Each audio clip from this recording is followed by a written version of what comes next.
السلام علیکم ورحمۃ اللہ وبرکاتہ۔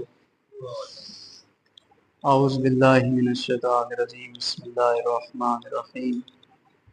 الحمد للہ والصلاة والسلام علی رسول اللہ وآلہ آل اللہ ولعنۃ دائمۃ علی اعدائہم ما اعداء اللہ من یوم عداوتہم الی یوم لقاء اللہ۔ عباد اللہ اوصیکم ونفسی بتقوی اللہ، اتقوا اللہ فإن خیر الزاد التقوی۔ بندگان خدا، آپ سب کو اور اپنے نفس کو تقوی الہی کی وصیت کرتا ہوں، تقوی الہی کی دعوت دیتا ہوں اور تاکید کرتا ہوں کہ اپنی زندگی تقوی کے مطابق بسر کریں، اپنی زندگی کو نظام تقوی کے تحت مرتب کریں۔ آج کا موجودہ معاشرہ اور آج کی انسانی جو حالت بن چکی ہے، اس میں انسان کو تقوی کی سخت ضرورت ہے، اللہ کے اس نظام کی کہ جو اللہ نے انسان کی حفاظت کے لیے بنایا ہے، آج اس کی شدید ضرورت ہے۔ لیکن افسوس کے ساتھ کہ انسان اس نظام تقوی، اس حفاظتی تدبیر، اس حفاظتی بندوبست سے نکل کر زندگی گزار رہا، اور اس کا نقصان بھی خدا نخواستہ اللہ یا کسی اور کو نہیں ہو رہا، اس کا نقصان بھی خود انسان ہی کو ہو رہا ہے کہ جب یہ اس جو اللہ نے نظام بنایا تھا، جو حفاظتی بندوبست کیا تھا، جب یہ اس حفاظت میں نہیں آیا تو خواہ نخواہ نقصان بھی اسی کو ہی ہو رہا ہے۔ جیسے آئے دن انسان بیمار ہو جاتے ہیں، بڑے بھی ہوتے ہیں، بچے بھی ہوتے ہیں، تو اگر کوئی بچہ بیمار ہو جائے تو ماں بچے کو دوائی پلانے کے لیے کوشش کرتی ہے کہ یہ اس کو دوائی پلا دوں تاکہ یہ ٹھیک ہو جائے۔ اب بچہ دوائی نہیں پیتا، وہ لیتا نہیں ہے دوائی، کیوں؟ کیونکہ دوائی کڑوی ہے۔ لیکن اگر یہ بچہ دوائی لے لے تو کس کو فائدہ ہوگا؟ اسی بچے کو فائدہ ہوگا، بچہ ٹھیک ہو جائے۔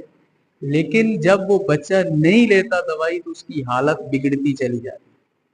اسی طرح کا آج انسانی معاشرہ، آج کا مسلمان، آج کا شیعہ کہ جو اس طرف آ ہی نہیں رہا، اور اس طرف نہ آنے کی وجہ سے نقصان بھی اسی کو ہو رہا ہے۔ آج دیکھیں، آج کا خصوصاً ہمارا جو زمانہ ہے کہ ایک سید، ایک سردار، کتنی عظیم باکمال شخصیت کہ وہ زمانے سے چل بسے، لیکن ابھی تک بھی زمانہ خود شیعہ مکمل بیدار نہیں، اور یہ وہ زمانہ ہے کہ علماء تاکید کر رہے ہیں کہ امام کا ظہور متوقع ہے۔ آج کا دن امام کے، کیونکہ جمعہ کا دن امام سے جو ہے وہ منسوب ہے کہ امام سے اس دن کا تعلق ہے، تو آج کا دن ظہور کا متوقع دن ہے کہ آج ہو سکتا ہے ظہور ہو جائے، لیکن ہم بیدار نہیں ہیں، ہماری اس طرف توجہ نہیں ہے کہ وقت کا امام ہو سکتا ہے ہماری وجہ سے نہ آ رہا۔ ایک بہت خوبصورت واقعہ ہے، علی ابن ماہزیار، ایک بہت بڑے فقیہ شیعہ، بہت بڑے محدث، یہ گزرے ہیں۔ انہوں نے 20 سال امام زمانہ علیہ السلام سے ملاقات کے لیے 20 سال 20 حج کیے، کیونکہ ان کا یہ عقیدہ تھا، نظریہ تھا کہ امام حج پہ موجود ہوتے ہیں اور امام حج میں آتے ہیں، لہٰذا اس امید سے کہ جاؤں گا امام سے ملاقات ہو جائے، تو ہر سال 20 سال لگاتار حج کے لیے جاتے تھے، لیکن امام سے ملاقات نہیں ہوئی۔ جب 20 سال گزر گئے تو آخر مایوس ہو گئے اور کہا کہ اب میں حج پہ نہیں جاؤں گا، میری ملاقات امام سے نہیں ہو سکتی۔ تو پھر امام کا ایک پیغام رسان، امام کا ایک پیغام دینے والا اس تک پہنچا، کہا کہ اس سال آنا، اور امام کی طرف سے یہ پیغام ہے کہ امام اس سال تجھے اپنی زیارت کروائیں گے۔ علی ابن مہذیار اس سال حج پہ گئے، حج پہ جا کے جب حج کر رہے تھے، حج کرنے کے دوران یا اسی اوقات میں، حج کے اس ٹائم میں اس تک پیغام پہنچے کہ آپ کو امام بلا رہے ہیں، آؤ۔ تو وہ امام جہاں موجود تھے اسی طرف چل پڑے۔ وہ جہاں امام جس وادی میں، جس بستی میں، جس پہاڑی جہاں بھی امام موجود تھے، وہ وہاں خیر پہنچ گئے۔ تو جاتے ہی امام نے بڑا خوبصورت جملہ فرمایا، کاش کہ امام ہمارے لیے یہ جملہ کہیں۔ امام نے فرمایا کہ میں تمہارا کتنے عرصے سے انتظار کر رہا تھا، میں تمہیں کتنے عرصے سے، میں بےتابی سے تیرا انتظار کر رہا تھا، میں تیرا مشتاق تھا۔ تو کہا مولا پھر 20 سال میں آتا رہا اور آپ نے مجھے زیارت نہیں کروائی۔ کہا کہ تیرا عمل زیارت میں رکاوٹ ہے، تیرے عمل کی وجہ سے میرے ساتھ تیری زیارت، تیری وہ ملاقات نہیں ہو پا رہی۔ کہیں ایسے تو نہیں ہے کہ میرے اعمال کی وجہ سے میرا امام نہ آ رہا، میرا امام ظہور اس لیے نہ کر رہا ہو کیونکہ میں اعمال ایسے انجام۔ باہر کیف آج کا دن امام زمانہ سے منسوب، اور ہمیں تیاری کرنے کی ضرورت ہے، ہمیں آمادگی اپنے اندر پیدا کرنے کی ضرورت ہے۔ جب تک ہم آمادہ نہیں ہوں گے مشکل ہے، پھر ہم امام کی مدد نہیں کر پائیں، کیونکہ جو بندہ میدان میں ہے وہی مدد کر سکتا ہے۔ جو گھر میں بیٹھا ہے، جس کی کوئی ٹینشن ہی جس کو نہیں ہے، وہ کوئی مدد نہیں کرے گا۔ میں چند ایک جملے کوشش کر رہا ہوں کہ یہ ایک وصیت نامہ ہے حضرت امام علی علیہ السلام کا، امام حسن علیہ السلام، اور ہم خود دونوں امام ہیں، ایک باپ ہے اور ایک بیٹا ہے، دونوں امام ہیں۔ تو امام کو وصیت فرما رہا ہے، تو کیسے وصیت فرما رہا ہے؟ حقیقت میں یہ وصیت ہمارے لیے بھی ہے۔ رسول گرامی اسلام کی حدیث مبارکہ ہے، رسول گرامی اسلام، صلوات پڑھیے رسول گرامی اسلام کی ذات پر، اللہم صلی علی محمد آل محمد۔ رسول گرامی اسلام فرماتے ہیں یا علی آنا و انت ابوا ہذہ الامہ، اے علی تو اور میں، ہم دونوں اس امت کے باپ ہیں۔ باپ عربی کے اندر اب جو کہا جاتا ہے وہ مختلف عنوان کی وجہ سے کہا جاتا ہے۔ بعض دفعہ باپ اس کو بھی کہا جاتا ہے عربی کے اندر کہ جو کسی کے وجود میں آنے کا سبب بنے، جیسے اولاد ہے کہ والد اولاد کے وجود میں آنے کا سبب بنتا ہے، اور اس کو بھی باپ کہا جاتا ہے جو کسی کی اصلاح کا سبب بنے۔ اور رسول گرامی اسلام اور امام علی علیہ السلام یا محمد والے محمد وہ ہمارے باپ ہیں، کس عنوان سے؟ وہ ہماری اصلاح کا سبب ہیں، وہ ہماری رہنمائی اور ہدایت کا سبب۔ تو رسول گرامی اسلام نے اس لیے فرمایا کہ یا علی آپ اور میں اس امت کے باپ ہیں، یعنی اس امت کی ہدایت کرنے والے ہیں۔ تو امام علی علیہ السلام اس وصیت نامے کے اندر امام حسن علیہ السلام سے مخاطب ہیں۔ امام فرماتے ہیں للحسن ابن علی علیہ السلام کتبہا الیہ بحاضرین منصرفا من صفین، جب امام علی علیہ السلام صفین سے پلٹ کر واپس آ رہے تھے، حاضرین نامی ایک مقام تھا جہاں پہ امام نے پڑاؤ ڈالا، لشکر نے پڑاؤ ڈالا، وہاں پہ رک گئے۔ امام نے وہاں پہ یہ وصیت نامہ حضرت امام حسن علیہ السلام کو فرمایا۔ وصیت نامہ اس میں کے اندر امام علیہ السلام نے فرمایا من الوالد الفان المقر للزمان المدبر العمر والمستسلم للدہر الزائم الزام للدنیا الساکن مساکن الموتا الزائن انہا غدا. ہم تو خیر امام کو مانتے، لیکن امام کی زبان ہمیں سمجھ نہیں آتی کہ امام کیا کہہ رہے ہیں. تو امام علیہ السلام فرماتے ہیں اس وصیت نامے میں، یہ وصیت نامہ اس باپ کی طرف سے ہے جو فنا ہونے والا ہے، جو اس دنیا کو چھوڑ جانے والا ہے. اور امام فرماتے ہیں اور زمانے کی چیرہ دستیوں کا اقرار کرنے والا ہے، جس کی عمر پیٹ پھیرائے ہوئے ہے اور جو زمانے کی سختیوں سے لاچار ہے. اب یہ امام کی باتیں ہیں، میری اپنی باتیں نہیں ہیں. بعد میں کوئی مجھ پہ نہ فتویٰ لگا دے کہ آپ امام علی علیہ السلام کو اس طرح کیا کہہ رہے تھے.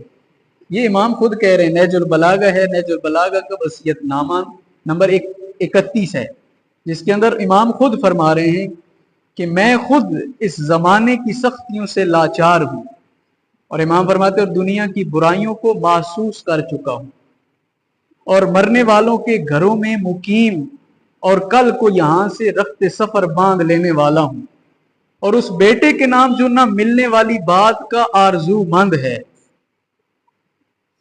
اور جادہ عدم کا راہ سپار، بیماریوں کا ہدف، زمانے کی ہاتھ گروی، مصیبتوں کا نشانہ، دنیا کا پابند اور اس کی فریب کاریوں کا تاجر، موت کا قرضدار، اجل کا قیدی، غموں کا حلیف، حزن و ملال کا ساتھی، آفتوں میں مبتلا، نفس سے عاجز اور مرنے والوں کا جانشین. یہ امام نے اپنی بھی خصوصیت بتائی کہ میں کون ہوں اور جس کو کر رہا ہوں وصیت وہ کون ہے.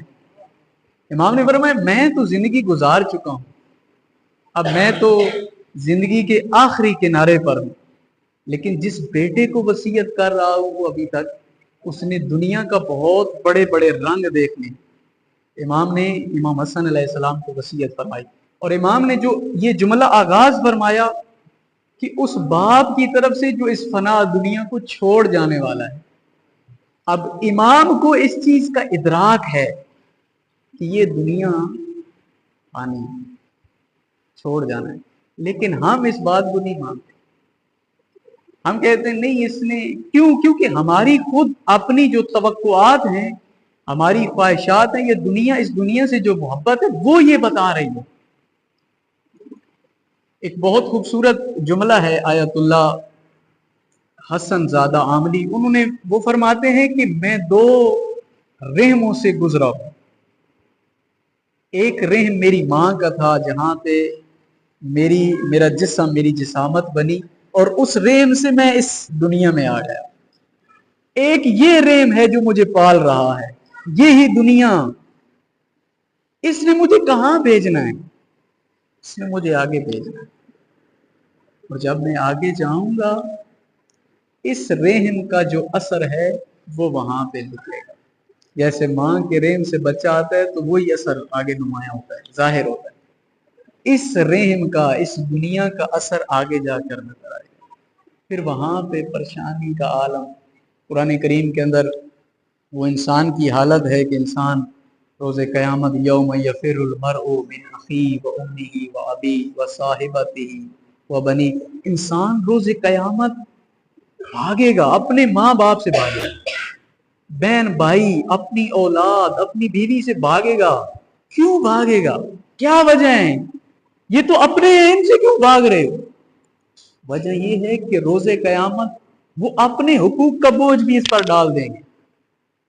وہ کہیں گے تو نے ہمیں کیوں نہیں کہا تھا کہ ہم یہ کام کریں، تو نے یہ کیوں نہیں کیا تھا، تو نے.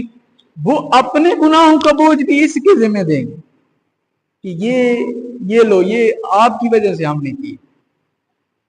وہ دن ہوگا، لیکن ہمیں اس دن کی کوئی فکر نہیں. بھول گئے، اس دنیا سے محبت ہے. بہت خوبصورت جملہ ہے آیت اللہ قاضی طباطبائی کے استاد ہیں ملا حمدانی. وہ فرماتے ہیں اگر میرے ہاتھ میں، ایک ہاتھ میں مٹی اور دوسرے ہاتھ میں سونا دے دیا جائے اور مجھے کہا جائے کہ ان میں سے پھینک دو ایک، تو میں سب سے پہلے سونے کو پھینک دوں گا، کیونکہ دنیا کی میرے نزدیک کوئی قدر نہیں.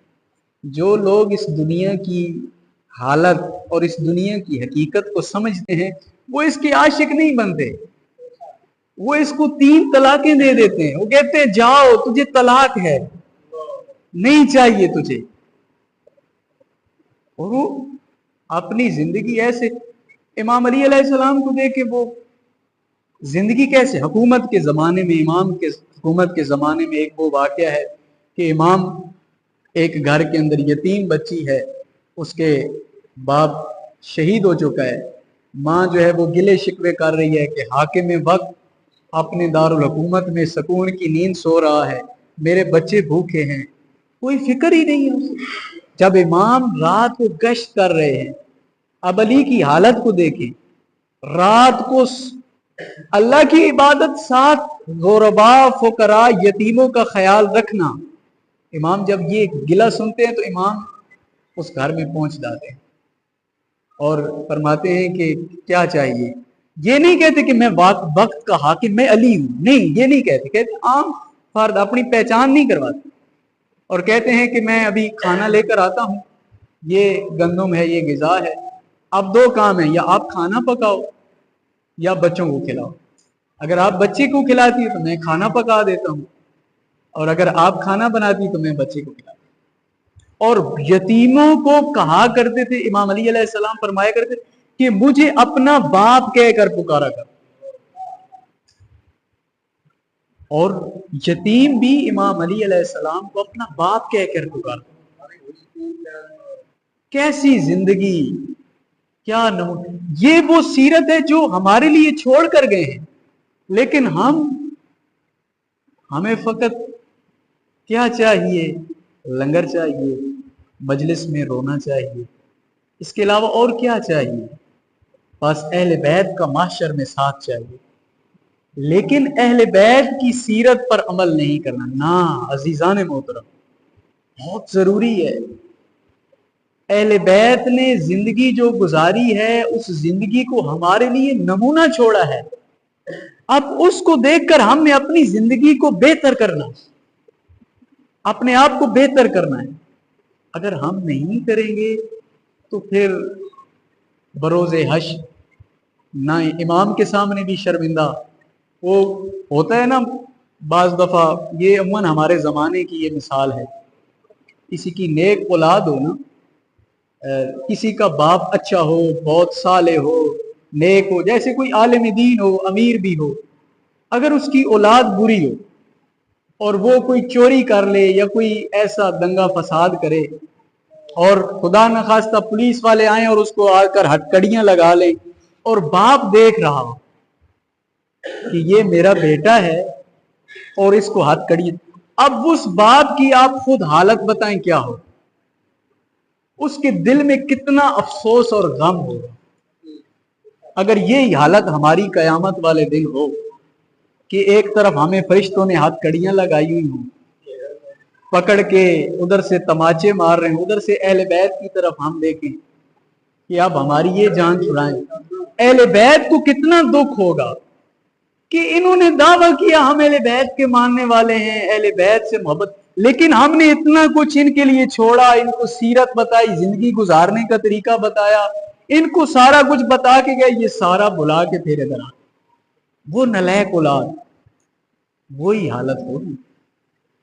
اور میں یہ نہیں کہہ رہا کہ خدا نخواستہ باقی سارے جو نمازی نہیں ہیں وہ جہنمی ہیں، نہ یہ نہیں کہہ رہا، میں یہ کہہ رہا ہوں کہ ہمیں ہونا چاہیے، ہمیں اہل بیت کا پیروکار بننا چاہیے۔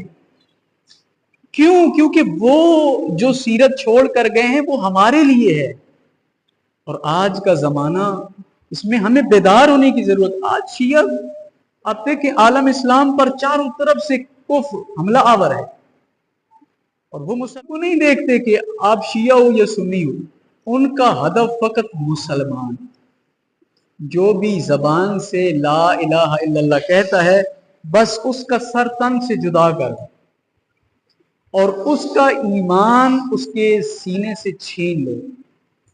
آج ہمارے ایمانوں کو ختم کیا جا رہا ہے، اس لیے تو ہمارے اندر معذرت کے ساتھ ہم بے حس ہو چکے ہیں، ہمیں زمانے کے مشکلات، زمانے کے اندر ہونے والے حوادث وہ کچھ کہتے نہیں، بس ایک کان سے سنتے ہیں دوسرے کان سے نکال دیتے ہیں، ہوا وقتی افسوس،